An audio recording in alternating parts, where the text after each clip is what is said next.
Moving to next question. ये question मैं ले रही हूँ एग्जाम आइडिया से. ठीक है, आरडी हमने सारे कर लिए. A number of BRICS were stacked in the following manner.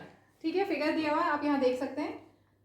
इस तरह से दिया हुआ है. Bricks 25 bricks in the bottom row, 24 in the next row, 23 in the next, and so on, forming rows. First part, whether pattern of bricks form an AP. बताओ, yes or no? Yes, it is forming an AP. If yes, write the first term and common difference. So first term is 25 and common difference is -1. ठीक है. Next, write the row number that has 14 bricks. Row number क्या होगा? That is 14 bricks. मतलब an 14 है और number कौन सा n कितना होगा? an is a plus n minus 1 into d. 14 is a plus n minus 1 into d. सबसे पहले 25 की साइड चेंज करो. 14 minus 25 कितना हो गया? 11 equal to n minus 1 into -1. ये माइनस माइनस कैंसिल हो गया.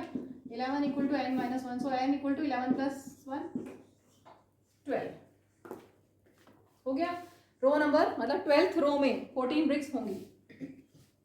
थर्ड पार्ट,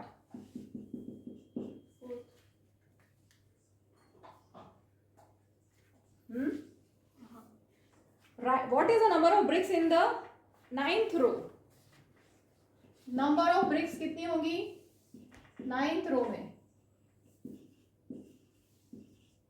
9th रो में नंबर ऑफ ब्रिक्स कितनी होगी? तो क्या फाइंड करना है और क्या दिया हुआ है?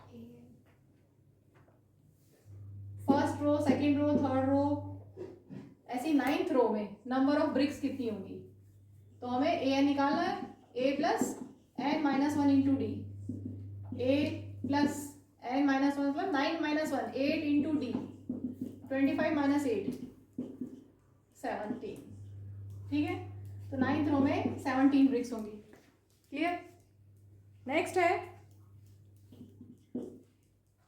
Which among the two cannot be the. ध्यान से सुनो, यही एक क्वेश्चन है जो तुम्हारे लिए शायद नया हो सकता है. 2 ऑप्शन दिए हैं इसके. क्वेश्चन मैं फिर से रीड करती हूँ.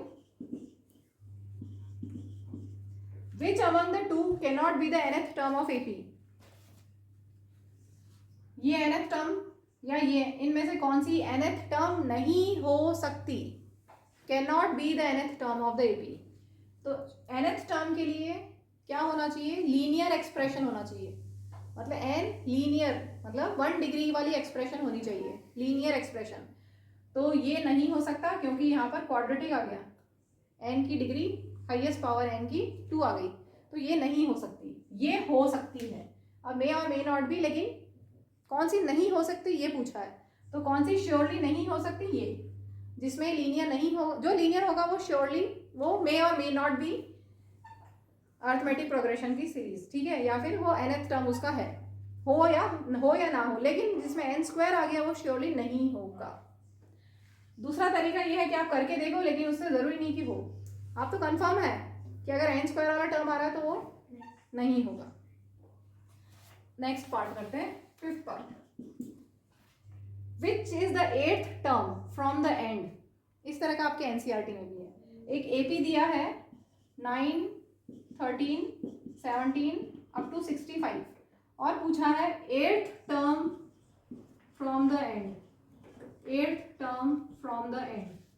एंड से 8th टर्म कितना होगा? तो हम क्या करते हैं, सीरीज को उल्टा लिख देते हैं. ठीक है, एंड से 8th टर्म कितना होगा? तो सीरीज हमारी हो गई 65, 17, 13, 9. ठीक है, यहाँ पे डी कितना था? 13 माइनस 9 4. यहाँ पर उल्टा हो जाएगा. ठीक है, 9 माइनस 13 हो जाएगा. आगे वाला माइनस पहले वाला. ठीक है, आगे वाला माइनस पहले वाला. तो यहाँ पे उल्टा हो जाएगा. यहाँ पे डी आ जाएगा -4. और हमें 8th टर्म मतलब ए 8 पूछा है. That is a plus 7d. a is 60. अभी a कितना हो गया? 65 plus 7 into D. 65 minus 7 4 is 28. 5 minus 2 37. This is our answer.